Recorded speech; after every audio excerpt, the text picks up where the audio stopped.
السلام عليكم ورحمة الله وبركاته. أصحاب شرف ترى ما أنت مثلا حكى لنا 50B وحكى لنا present tense 50B و present tense كان هذا مقصود هو is the are. فبتم هوري positive form حكى لنا وهذا كسر عادي positive وهذا كان جد مثلا هن سواشنا هن. سوف حلينا أمس أبتن أو 50B present كاس استعمالنا waxay kala raacayaan subjectyada. subject maxaa waaye waa ficil sameeye.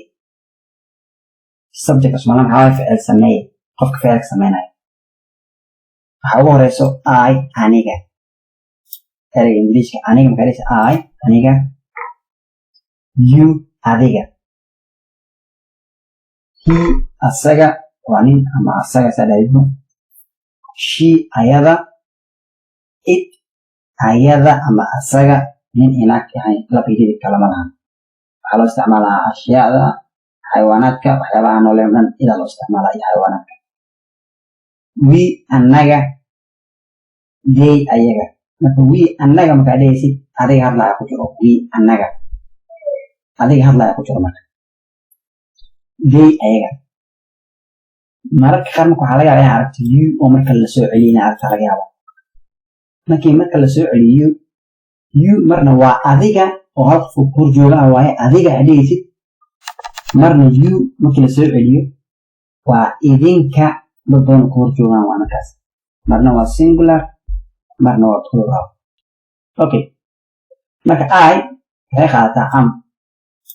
marka 50B muxuu ahay ficil ahaansho. hadalka muxuu ka dhigaa marka aniga waxaan ahay I am aniga waxaan ahay. tusaalaha I am a student aniga waxaan ahay arday. marka aydan a iyo an waa baranaynaa laakiin a iyo an hadda waxay nagu taagan yihiin hal. hadda a jumlad ku aragto amba an aan ku aragto it means waxa laga hadlaya singular waa I am a student aniga waxaan ahay arday. you adiga are waxaa tahay, you are my friend adiga waxaa tahay saaxiibkey. he is a teacher asaga waa macalin. ida maxaa waaye singular waa he is a teacher asaga waa macalin. she ayada is happy ayada way faraxsan tahay. she ayada is waa happy mid faraxsan ayada way faraxsan tahay. it is a cat ayada waa mukulaal amba asaga waa mukulaal. waxaana xayawaanaadka iyo ashyaada iyo ingiriiska laba ingiriiska ma kala lahan. marka it's a cat ayada waa mukulaal. we annaga are waxaan nahay ready diyaar. we are ready annaga waa diyaarsannahay diyaarana. they ayaga are waa students arday. marka mida ay ku jirto esma lagu darjama. they are students ayaga waa arday. okay marka I am a student aniga waxaan nahay arday.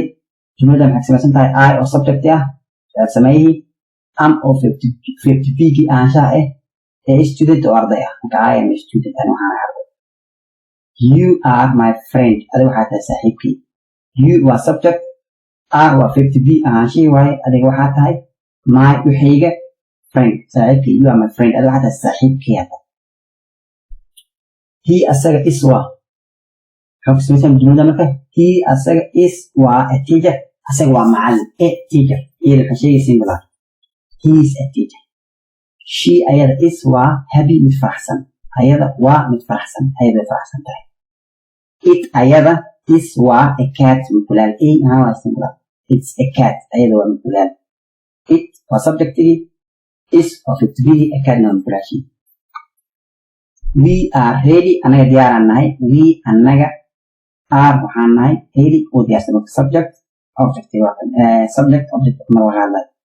subject waa kane 50B waa kane ready anaga diyaaraan nahay. objectii waa baranaynaa asiga.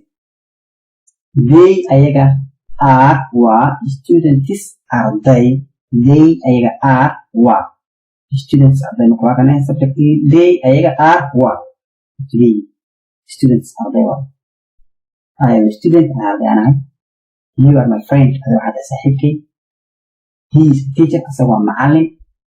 she is happy ayada way faraxsan tahay.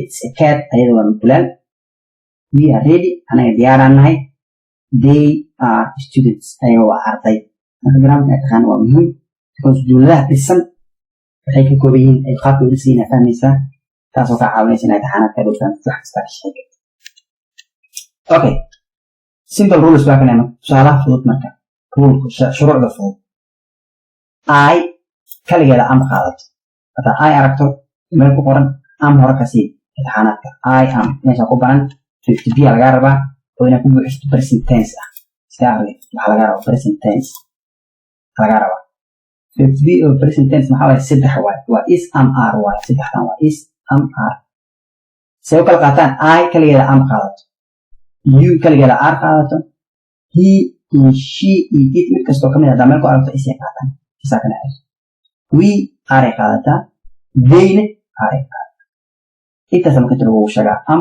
waxaa siinaysaa I kaliya is waxaa siinaysaa haddaad aragto he iyo she iyo it are waxaa siinaysaa haddaad aragto you iyo we iyo they okay tusaalahan noogu dambe marka examples maxaa waaye I am Ahmed aniga waxaanahay Ahmed I aniga am waxaanahay Ahmed you are my teacher adiga waxaa tahay macalinkeyga you are my teacher she is in the classroom ayada waxay ku jirtaa fasalka she ayada is in the classroom ayada fasalkay ku dhex jirtaa in waa gudaha marka the classroom fasalka dhexdiisa ku jirtaa we are learning English anaga English aan baranaynaa they are happy today ayaga maanta way faraxsan yihiin I am Ahmed aniga Ahmed aan ahay you are my teacher adiga waxaa tahay macalinkeyga she is in the classroom ayada waxay ku jirtaa fasalka we are learning English anaga English aan baranaynaa they are happy today ayaga maanta way faraxsan yihiin